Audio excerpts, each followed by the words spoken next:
eating so little that they're unable to lose weight or body fat.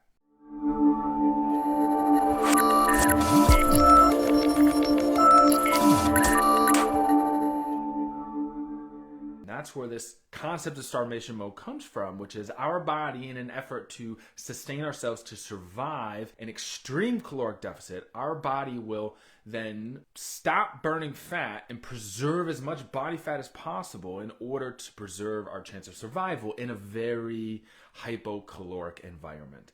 So if you imagine like in a famine environment of our ancestors, or in a time where there's really just no access to food for a prolonged period of time, the concept of starvation mode is that our body, in an effort to survive, will limit the amount of fat that we're burning to preserve that energy to keep us sustained. So it stands to reason by that then if we are eating too little in our diet, our body will actually stop burning fat.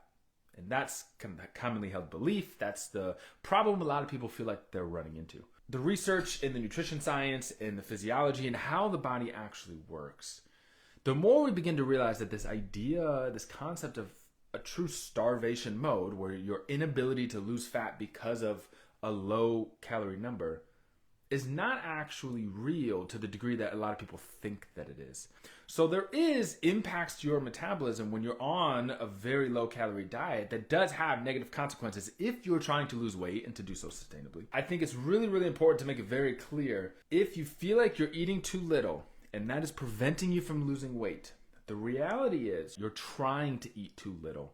And that is having negative impacts on you in one of two forms. Either you're actually eating more than you realize, and this isn't as straightforward as it seems, because I know a lot of people, when they feel like they're in starvation mode, when they feel like they're not eating anything, it's really hard to fathom that they might be eating more than they realize. But there's a lot of very nuanced ways that this can happen, and I'll explain some of those in a minute. But we're either eating more than we realize, or we're moving a lot less than we're used to, even if we're sticking to our workouts. So let's start with the eating more than we realize. There's a couple of concepts within this that I think are important to understand. The first is that when we're eating too few calories, the more we're going to be driven by hunger. And hunger can influence a lot of things. Mindless snacking. It could result in just generally more snacking. Bites, nibbles, licks, tastes. Grabbing just handfuls of things when you're in the kitchen and not really realizing it. Eating a little bit more of the candy from the candy jar at work. Stealing off of your kid's plate when they don't finish their meal.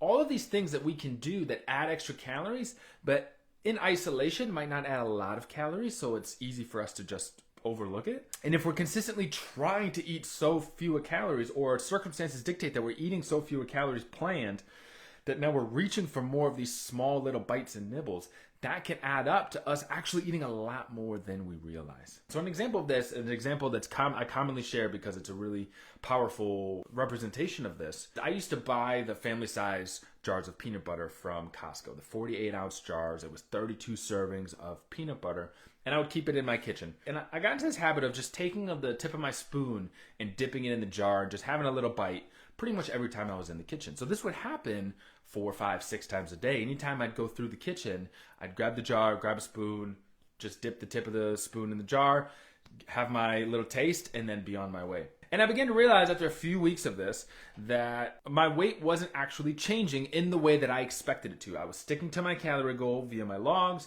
My meals were all planned ahead. Everything, I was being diligent with my workouts. I was doing everything on paper that I needed to be doing. And then as I went back to review, I noticed a mismatch in terms of how much peanut butter was on my log and how much peanut butter was actually being consumed. This family-sized jar of peanut butter, 32 servings, I would go through by myself in a week. And when I went back to look at my logs, I noticed that there were only 12 servings in my food log on any given week. And so that means that of those 32 servings, only 12 of them were actually accounted for. The other 20 servings of peanut butter, nearly 4,000 extra calories a week, was being consumed in these little harmless nibbles that I would take throughout every single day. Driven by the hunger, driven by the desire to quench that feeling, that uncomfortable feeling of being hungry, I had just small nibbles, and any one of them in isolation, probably not a big deal. But over the course of a week, they added up so significantly to add 4,000 extra calories a week into my diet, which was enough to prevent any weight loss that I was trying to see. So that's just one example of how it can sneak in and these things can add up. Otherwise, harmless decisions can add up when we're driven by hunger because we're attempting to eat too few calories. Another way that we might be eating more than we realize, even if our logs look good, even if everything is tracked, is this mismatch between the quantity of food and the caloric density of that food. Intuitively, we all think the more food that's there, the higher the calories are going to be. Conversely, the less food that's there, the lower the calories are going to be. So oftentimes we can go through our day and feel like we're not eating very much food. And in reality, we might not be eating very much food in quantity. But that doesn't just all foods in small quantities doesn't mean that it's also low calorie. We can all think of examples of a very small quantity of food that can actually contain a lot of calories. Take, for example, like a typical brownie that you might get from a bakery. It might be 2 by 2 inches, but it could be 600 or 700 calories for just that amount of food. Conversely, we can have a huge amount of food. We can have a whole bowl of vegetables that might be less than 150 calories, even though it's in a giant bowl and it's a huge quantity, but it's very, very low in calorie. So what can happen when we feel like we're in starvation mode because on paper we're eating so little amount of food, or maybe just subconsciously or subjectively rather, we feel like we're not eating very much food? It can happen because the foods that we are choosing happen to be very calorically dense, even though it's a very small quantity.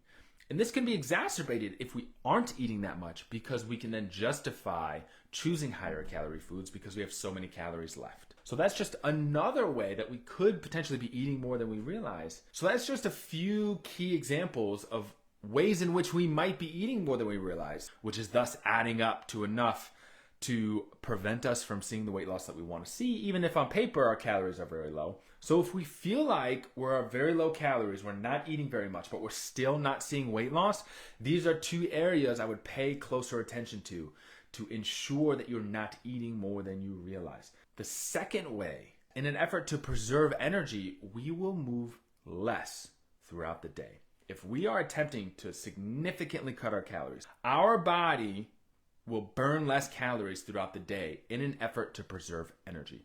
This could be true even if you are completing all of your workouts. What we find in research is people who are following a very low calorie diet find a decreased motivation to move throughout the day.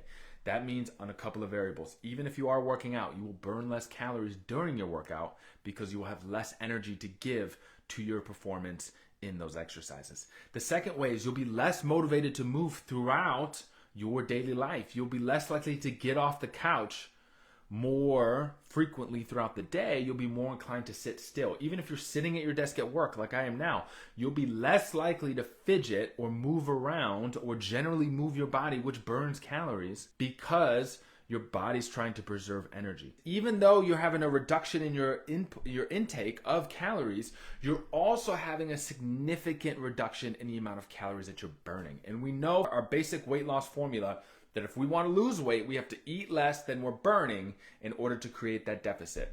And so if we're eating far less than we should for weight loss, our output of energy is also going to decrease.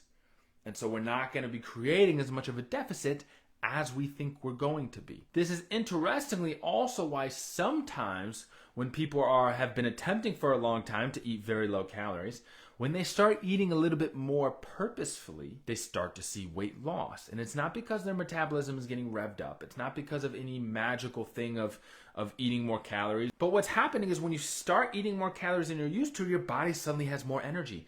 And then you're motivated again to move more. You'll burn more calories in your exercises. You will move more and burn more calories throughout the day. You'll be motivated to stay active in activities of daily living.